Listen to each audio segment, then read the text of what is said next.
This thing in my email, I see you're speaking at the Taxpayers Association, and Darlene put in there that you speak, quote, extemporaneously. And I said, well, crap, I better look that word up. And he said, you don't need to look it up, it means shoot from the hip. And he says, I think I've taught you better over the years, you don't shoot from the hip. So look, I got cards, I'm not shooting from the hip here.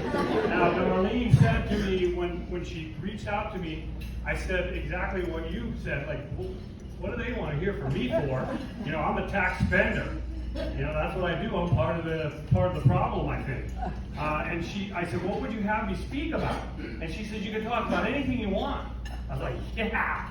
I'm thinking, all right, I'm going to talk about beer and cigars and duck hunting. They're all taxed and heavily regulated. I thought maybe that would resonate with you guys, but that probably wouldn't go over very good. I do want to say before I begin that I appreciate, as a almost lifelong member of Martin County, I appreciate the decade-long service that this organization has provided as a watchdog to the taxpayers of this county. Particularly, you know, being a homeowner and raising family here, it's obviously very important to have somebody, you know, keeping the government's hands out of our pocket and their regulatory foot off our throat, proverbial throat, if you will. So I think that's important. Somebody's got to do it and sign me up. I'll give you I didn't bring my wallet with me. It's in the car. That's my excuse. But you can sign me up. I'd love to be a member, and because I think it's a worthwhile cause. And your website is phenomenal. Darlene and I were talking about it. I went in and read a couple articles. I can't say that I completely understand a lot of it, but I do appreciate the hard work y'all put in. So, you know, as I contemplated what to talk to y'all about today, I thought I'd start off by telling you my two reoccurring nightmares, I guess, if you will. Those things that literally keep me awake at night, and I mean this in all sincerity. And the first one is that we live in a nation that is being strangled by $28 trillion in federal debt. And if you consider that in the context of per family, that breaks down to about $250,000 a family. It's shocking, and I don't know. You know, you hear the pundits on TV saying this is sustainable and this is good, it's good to have debt. That's just not the way I was raised. I mean, I wanted to pay my house off. I hate writing checks to people. I don't want to owe anybody anything. But nonetheless, that's where we find ourselves in this country. And that does, as a father, it keeps me awake at night because I don't know what's going to become of this great nation. And the second thing is really a very significant thing to me, and I think it's a deterioration of the respect for the rule of law in a constitutional democracy. And I'm going to talk a little bit more about that in a minute. I know I've got to talk some numbers and money because that's what you guys are primarily concerned with. I will make this offer. You know, this is an open record state. My books are open to you. My files are open to you. You just pick up the phone and call, and as your state attorney, I'll answer that call. Let me tell you just a little bit about myself, so you got an idea where I'm coming from. We moved up here in 1979, so I've been, as I indicated, a long-time Martin County resident. We literally lived right over here as we built a house in Palm City, all the way back in 1979, 1980. I attended Martin County High School. I met my wife at Martin County High School. I went off to Florida State. Yeah, go Tigers, right? I was here when they broke South Fork out from my class. Anyways, we went off to Florida State. I did my undergrad time at Florida State. I did my law school time at Florida State. And I came immediately back to work as an assistant state attorney with Mr. Cole. I had raised my family here in Martin County. My daughter, who is a recent FSU grad, was now a tax-paying citizen, and she's employed with Tom McNicholas down in Palm Beach Gardens. My son, who is a graduate of the United States Naval Academy, who's presently in flight school out in Pensacola. I would love them all to come back. You know, I mean, I love Martin County so much, and it's just such an important part of my life. And so I started with Mr. Colt in 1991, and I rose through the ranks, and then I was elected as your state attorney last year, and then in the middle of my first year in office, and it's been kind of eye-opening. I had a lot to do with budgets and so forth. Bruce taught me the ropes during the last several years in anticipation that I'd find myself here. And as you indicated, you know, this is a big business. is you look in the context of law firms in the circuit, within the circuit from Indian River, Martin, St. Lucie, and Okeechobee counties, we run the largest operation, the largest law firm in the circuit. We have, as was indicated, a $12 million budget. There's some interesting aspects to our budget, but the most important thing I'd like you all to take away from this is 97% of my budget goes to personnel. So there's no wiggle room in the budget. I mean, we're paying for bodies. We've got 143 employees within the office, and of those, 51 are lawyers. I will tell you that Bruce and I made some significant changes over the last several years in an effort to try to streamline the operations and make it, more efficient. We've utilized services of paralegals and so forth, and we've eliminated 8 positions from our high of 60 lawyers in the office, and then, obviously necessarily then save some of your money. So we get 3 sources of revenue that fund my operation, or your operation, quite frankly. I'm just a caretaker. The first is from my good friend, Representative Snyder.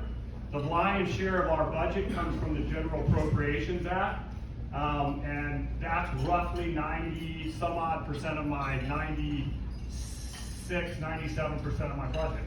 Another portion of my budget comes from the wonderful county commissions here in this circuit. The county commission is responsible for paying for our building and our lights and our IT infrastructure and so forth.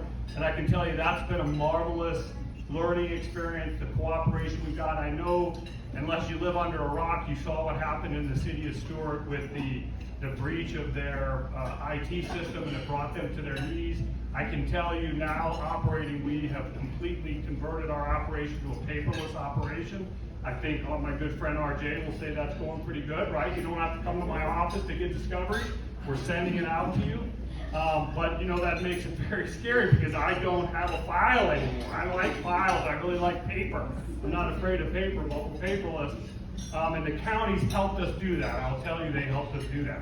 I want to tell you a couple things about that, though. Over the last 2 fiscal years, so 1920, 2021, we returned over $360,000 to the counties. Now, when I say return, I see you, Karen, looking at me like, wait a minute, you didn't give us anything. Well, what we do is we write our budget, we figure this is what we're gonna need, and then we look for efficiencies throughout the year. And what we don't use, of course, and I guess that's maybe creative accounting, what we don't spend is technically what I consider to be returned. And over those last 2 years, we've returned over $360,000, $380,000 to the counties. I will also tell you, and again, the counties fucked up in a big way to help us fortify our IT networks against the external threats that we're facing all over the country. And I think we've accomplished that process, and we appreciate your county's partnership through that.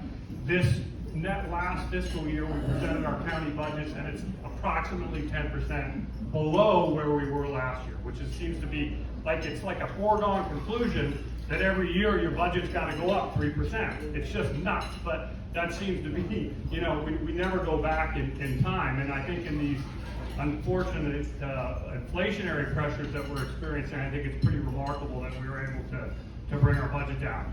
And then about 10% of that $12 million is actually raised through what we like to euphemistically refer to as user fees. And user fees are basically defendants paying for their prosecution.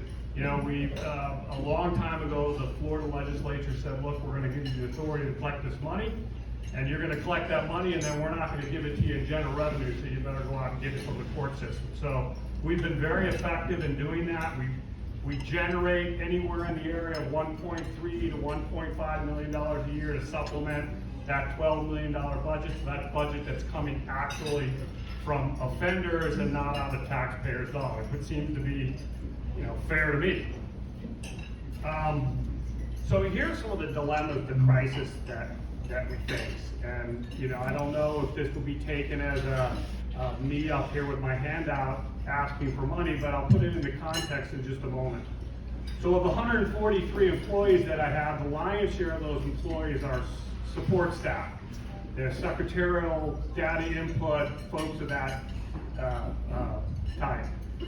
Our starting salary, all right? Our starting salary for these folks is $27,000 a year. Now, we've got quite a few vacancies, and the reason any of the business owners that are here know why I have vacancies. I have vacancies because people can stay home and make more than $27,000 a year. But as I indicated previously, my budget is primarily based on salary. Not more importantly, because we're really a team when we're a family, because we're all dedicated to keeping the community safe, but of equal importance is my lawyers. You know, you can go out in private practice and make a great deal of money in this country if you're a hard worker, if you're sharp, if you're willing to peddle your wares. You can make a very good living. Otherwise, there wouldn't be like 8 law schools in the state of Florida. Okay? However, the problem is the starting salary for an assistant state attorney across the state and in our office is $51,000 a year. Now, some of you who may be a little older might be thinking, geez, $50,000 sounds like quite a bit of money. The average student loan debt for the new attorneys coming into my office, guess how much? $150. It's $150 to $175.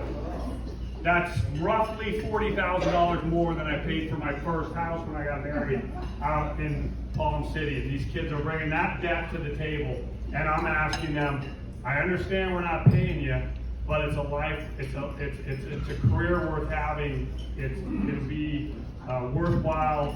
You'll get value out of it, and you'll feel like you're doing something. That only goes so far when they can't find a place to live and they can't care for themselves. So, why do I mention that? How is that important, I guess, as I address our legislators and our county commissioners that are here with us today?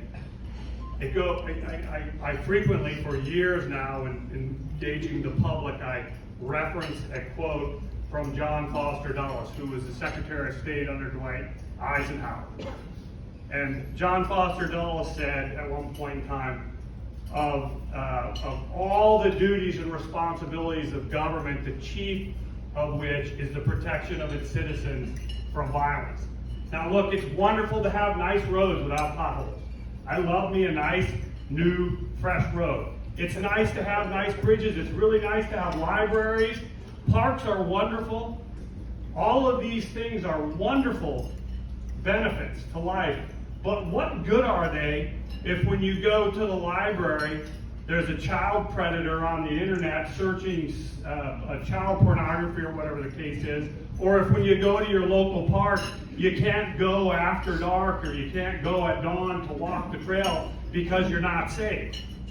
You know, at the end of the day, the chief function, the number one thing our government should be thinking about is how do we protect the public? How do we keep the public safe so that you can be productive? So then we can have nice roads, and we can have nice parks, and we can have a quality of life that we all want. It's not any good if you can't be safe. So here we are, we're in a crisis in this nation today. And perhaps some of you might think this is a wee bit of hyperbole or I'm overstating my case, but I'm telling you, I'm seeing it from the inside out. I'm watching it. You're seeing it. Maybe you're recognizing it, maybe you're not recognizing it, but you're seeing it whenever you turn the TV on. You're seeing this criminal justice reform movement that's spreading like wildfire across the country. And you're hearing myths of all varieties and all sorts. You know, I was recently spoke in a community forum, Nita and I were on it up in Fort Pierce the other day, and the lady defined prejudice for us, and she defined it correctly. The definition of prejudice is to prejudge without facts or data. Now, as a prosecutor, I don't have that luxury. You know, there may be a lot of people I'd like to send up the river, but if I don't have the facts and I don't have the law, I don't have the choice. So when we talk about criminal justice reform, let's talk about it like adults. Let's talk about it using facts, and let's talk about it using data. Do you know that prior to 2020, so back into 2019, this nation, and our community in particular, we're at a 5-decade low. Hear me now, Lou, that's almost as long as you've been on the planet, right? 5-decade low crime rate in this country. What have we been doing right over the last 5 decades that we could make the society that much safer? Many of you who are in this room may have remember what it was like in the 60s, in the late 60s and early 70s, and the exploding crime rate across the country, and what was happening in cities like New York and Chicago. What are you seeing now? What are you seeing in New York and Chicago and San Francisco and LA today? And they talk about criminal justice reform. Your circuit, our circuit, the 19th circuit of the 4 counties I previously discussed, ranks the 3rd lowest in the state of Florida for crime rate. Our crime rate overall is the 3rd lowest in the state of Florida. I'd like to take the credit for that, but Colt was in office, so I'm just kind of riding the guy's coattail. I don't want to come back next year and say, hey guys, we're 5. You know, wait a minute, we were 3, now we're 5, what's going on? But that's a big deal. And so, you know, over the last several years, as now we're seeing a little, the last year, the new numbers will be coming out shortly, but we're seeing a little bit of slipping. And what are we hearing from the community, or what are we hearing from activists who are pushing this criminal justice reform? We're hearing about defunding and reallocation of money from law enforcement. Remember John Foster Dulles. That's where your money needs to be going. It needs to be going to your law enforcement. Men and women in law enforcement. It needs to be, they need to be respected for what they're doing. That's a whole other speech I would give on another day. I think that you're seeing that in those big cities where these things are happening, you're seeing spikes in violent crime. But what's more important is okay, you expect them to get it because they brought it on themselves. They reallocated money, they took cops off the road. You're going to see that happen. It's just it's a byproduct of that type of action. But we're seeing it elsewhere too, and the reason is fundamentally what I talked to you about earlier when I talked to you about respect for the rule of law and respect for law enforcement and government. That this is spreading so that people no longer have respect for law enforcement. People no longer have respect for law or government. And this is ultimately, I think, in a constitutional democracy, is once we no longer have faith in the laws and no longer have faith in our government to equally and fairly enforce the laws, we're in big trouble. And I hope you're all enjoying your lunch. So I want to encourage you, those of you who have any interest in this, or maybe a dorky like me, to go online, and there's the Heritage Foundation has a series of articles that they posted, and they're titled The Rogue Prosecutor. I got a very basic understanding of what my job is. I stood on January 6th before a local circuit judge, and I put my hand on the Bible, and I raised my right hand, and I swore to protect and defend the Constitution of the United States and the Constitution of Florida, and to faithfully execute the laws. But if you go and you take a look at these articles, these rogue prosecutors, they call themselves progressive. I'm going to talk to you about what progressive is in a moment. They call themselves progressive. But really what they are is anti-constitutional. Because what they've decided to do is, that in particular is a prosecutor recently elected in Boston. She ran on a platform, I will not prosecute these 15 crimes.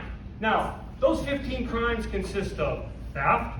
Those 15 crimes consist of drugs. Well, people may say, we've lost the war on drugs, let's give up on the war on drugs. Fine. They involve crimes of burglary, breaking into other people's homes. You know, there's a wonder, you can find it online.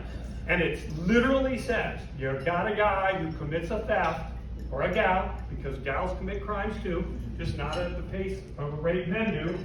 And if it was done, the theft was committed out of, quote, necessity, parens, i.e., diapers, food, etc., then you don't make an arrest. It's a complete abandonment of our responsibility. Look, Representative Snyder, if tomorrow you want to go back to Tallahassee and make it lawful for people to steal, it's not my job to do anything about that. I will enforce and follow the laws that you pass. You know, if you turn on the TV, you see the picture of the guy riding into the CVS or the Walgreens or whatever it is with the black garbage bag, and there's a cop standing there and somebody else videoing, and the guy's loading stuff into the bag and stealing. I'm not talking looting, I'm talking just brazenly going in and stealing and driving out, and nobody does anything about it because the cops have been told don't make an arrest because the prosecutor's not going to prosecute it.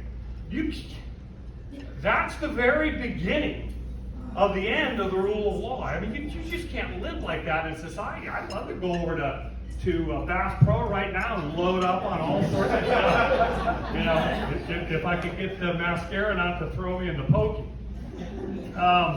So anyways, I think that these folks who are abandoning their constitutional role and responsibility are doing a great disservice to our democracy. I really do. And I ain't gonna do it. I'm not gonna do it. I'm gonna prosecute. Whatever your feelings might be about marijuana and legalization of marijuana, tell it to John. I don't want to hear it, right? Because I'm required to prosecute violations of the law. I don't get to pick and choose. I can exercise my discretion in how I might dispose of a case, but I don't get to pick and I don't get to choose. So let me talk to you about what I think a progressive prosecutor looks like. And you know, I don't think, I mean, I hope that nobody's going to go out and say, yeah, that Bakkedahl, he's a progressive prosecutor. Please don't do that.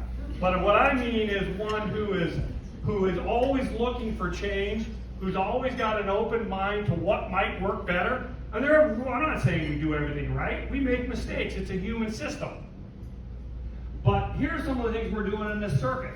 We have been, and I'm telling you, I gotta confess, I probably shouldn't. Nita will probably tell me to shut up. When drug court was first announced back with Judge Sienka, this is 1 billion years ago, we were kicking and screaming about this is not basically the argument that I'm making now. But now, 20 years later, as we've seen how drug courts operate, we're seeing some success in those. I have to be completely honest. I can't attribute the entire 50-year low in crime rate to locking people up, because you can't completely lock your way up out of a problem. These specialty courts have certainly helped. We know, like Lou knows, and I know, and Nita, that anybody who's in the business, at the heart of the overwhelming majority of crimes is mental health issues and drug use. Period. I mean, you take those two factors out of the equation, then you're just dealing with really bad, evil people. The rest of these folks perhaps could get some help. And so we've got a mental health court. You know what? Representative Snyder's father should not be the owner and operator of the largest mental health facility in Martin County, right? Taryn, you shouldn't be paying for that. That's not what jails are for. Jails are not meant to house mentally ill people and to medicate them. We've got to come up with a better way. And guess what? You take those people out of the equation, my crime rate comes down. I come back to you and tell you, hey, I'm number 2 this year, baby. We're doing good. Veterans Court, we've opened Veterans Court. Our office has also taken a move towards diversionary programs for first-time misdemeanor offenders, right? So you get arrested for a misdemeanor, and it's on your record. It follows you. There are such things as permanent records. Take it from somebody you know. There are permanent records, and they follow you throughout your life, and you're called upon to answer for them.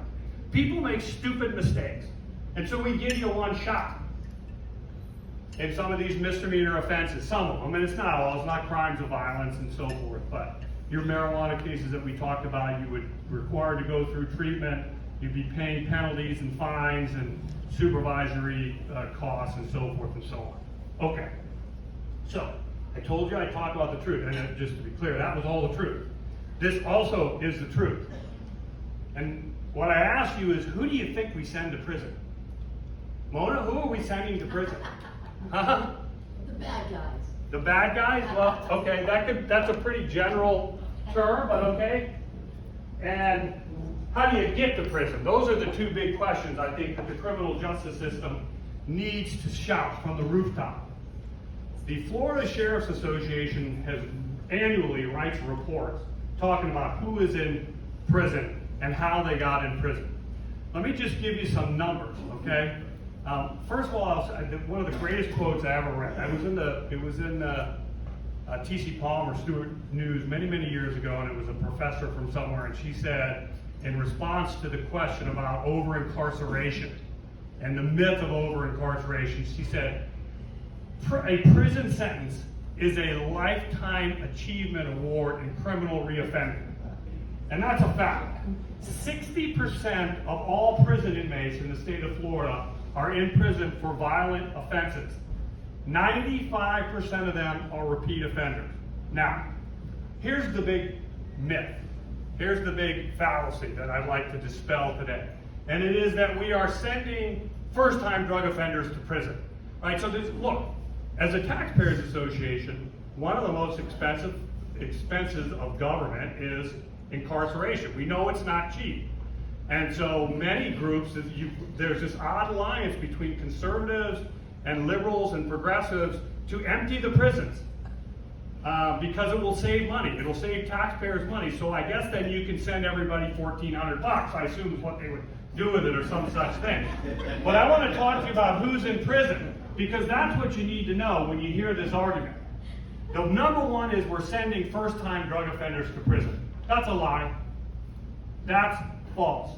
That is not true. There is the occasional unicorn who may commit a certain type of drug offense for the first time and end up in prison. But let me tell you, they're saying that they're first-time, nonviolent drug offenders sent to prison. Let me talk to you about the numbers.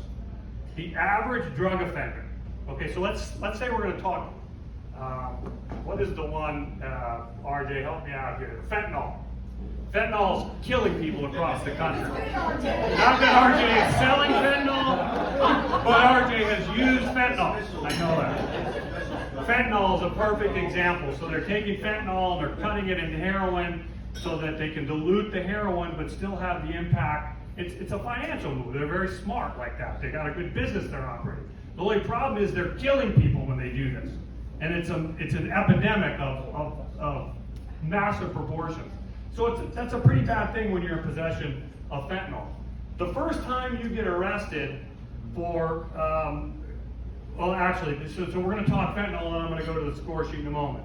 The average drug offender in prison has been arrested on 36 separate crimes. Okay? Not a first-time offender. More importantly, the average drug possession offender in our prison system has 18 prior convictions. I don't know about y'all, I don't have 18 prior felony convictions. I can tell you that. Maybe you got a couple, but not 18. 86% of all offenders, drug offenders who are in prison with those 18 prior convictions, 86% of them have prior forcible felonies in their record. That means rape, robbery, all of the worst of the worst. The battery on law enforcement, you think of it, it falls into a forcible felony, or a burglary conviction, or both. Those are the people who are in prison on drug offenses. You remember that the next time they talk about emptying the prisons out from nonviolent drug offenders. Okay, so that's who's in prison.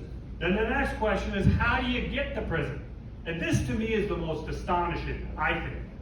Because I think the impression is they're bringing buses from the Department of Corrections to the courthouse, and the judges are pushing everybody onto the bus and they take them off to the reception center and they're doing prison. Well, let me tell you how you get your Lifetime Achievement Award. You got the possession of fentanyl.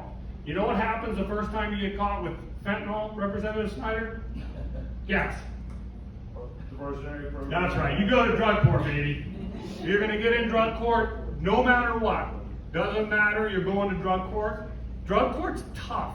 A lot of defendants, the defense attorneys will tell you, don't want drug court because it's a lot of work and you're being monitored and you're being tested and you're being held to account. And you know what happens during the course of drug court? They use. They continue to use, they violate, they test dirty, they don't get kicked out. They use multiple times because it's understood that the addiction, which is a disease, is tough to beat. And so they're granted grace, if you will. And then if they get through drug court, when they get arrested for their next, if it doesn't take, when they get arrested for their second fentanyl possession, they're going to get a withhold adjudication and probably a probationary period with some more drug treatment. We're going to give them another chance to try to reform themselves. And then guess what happens, Representative Snyder, at the third conviction for possession of fentanyl? Your little jail time. Maybe a little jail time. Guess how many additional fentanyl possession convictions you must have before you score a mandatory prison sentence? And that means you've gotten to a point where you get so many points on your score sheet, it's 44, right? 44, the judge has to send you to prison. Guess how many additional convictions you gotta have? 17.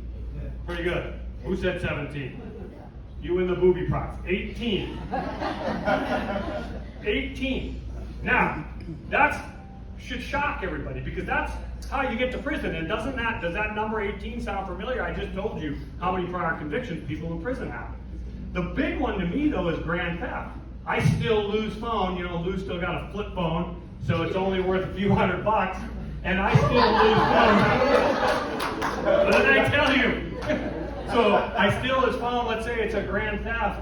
You know, that's a third-degree felony punishable by up to 5 years in the Department of Corrections. Before I get to that 44 points for grand theft, do you know how many additional grand thefts I got to commit? Commissioner, you got the answer to this one? You seem to know everything. 14. Huh? 14. Pretty close, 43. 43, and then the minimum sentence the judge has got to give you is 12.3 months. Okay, so those are the facts that we're dealing with when it comes to discussions about. Okay, and then I think I got to get done here, right? I got to be done. Okay, I got one just last thing. This is, everybody's got their deal, and I guess it speaks to, I guess that I need to see a psychologist. Big things in my life are the death penalty and jury duty. I talked to you earlier about my concern for the erosion of respect for government and the rule of law. Y'all are engaging in participatory democracy all of the time in this organization. You're showing up at the county commission meetings, you're going to the workshops, you're talking about why are we getting taxed for this, why are you building that. That's participating in your democracy. Voting is participating in your democracy. But I want to appeal to you to participate in what I consider to be the most meaningful way. And that's through jury service. You know, I go into a group of 50 people and I say, the first thing out of my mouth is, who wants to be here? And one little old lady from Port St. Lucie will raise her hand. And I said, ma'am, how old are you? If you don't mind me, I'm 80. You understand, all you got to say is, I want out, and you're out. I know, but I want to be here. You know, and then there's 49 other people that want nothing to do with the process. And here's what I tell them. You know, this is not the perfect system by any stretch of the imagination. We have our faults, we make corrections, we adjust course. But at the end of the day, I'd much rather commit a crime in America than in China.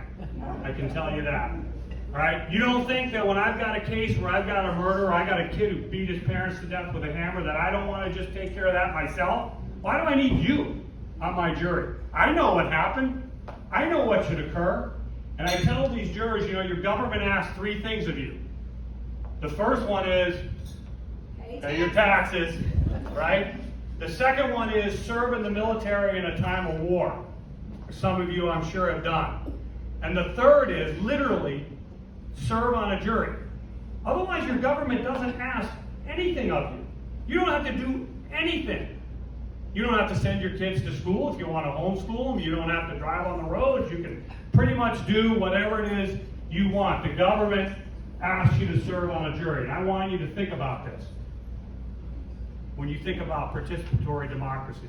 I've never tried a case, almost, in the 140 some odd trials I've had, where at some point in time I'm not standing in Publix and I hear, Mr. Bakkedahl, and of course the hairs stand up on the back of my neck. Because sometimes it's a bad Mr. Bakkedahl, but sometimes it's a juror. And that juror will come up to me and he or she will say, I have got to tell you, that was one of the greatest experiences I've ever had in my life. I felt so important, I felt so involved, you were right. Because I tell them, you know, in this country, and unlike anywhere else in the world just about, we allow our fellow citizens to stand between our government and another fellow citizen who's been accused of a crime and mediate that dispute. It's an awesome, awesome responsibility, and it's true participation in your government. You are public officials when you sit on that jury. You are actively involved in your democracy. And it gives you a couple insights. It shows you that, you know what, not all cops are racist, or all prosecutors are rigging the system, or all cops are violent and horrible people, right? It gives you insight into the work that actually goes into convicting somebody. It's not just a crapshoot. We're not, it's not a conviction at all costs. In fact, we lose a lot of cases. It's an incredible, enlightening, informative process, and I think that the more people who become involved in it, I wish it happened more. Unfortunately, the system just can't sustain that. But the more people that could become involved in that have a truer, deeper appreciation for the fundamental importance of the rule of law in a constitutional democracy. So what I'm saying to you is this. Don't you be the one when I see you next time to raise your hand. You be willing to give up 2 or 3 days, but you see me, it's probably going to take 2 or 3 or 4 weeks.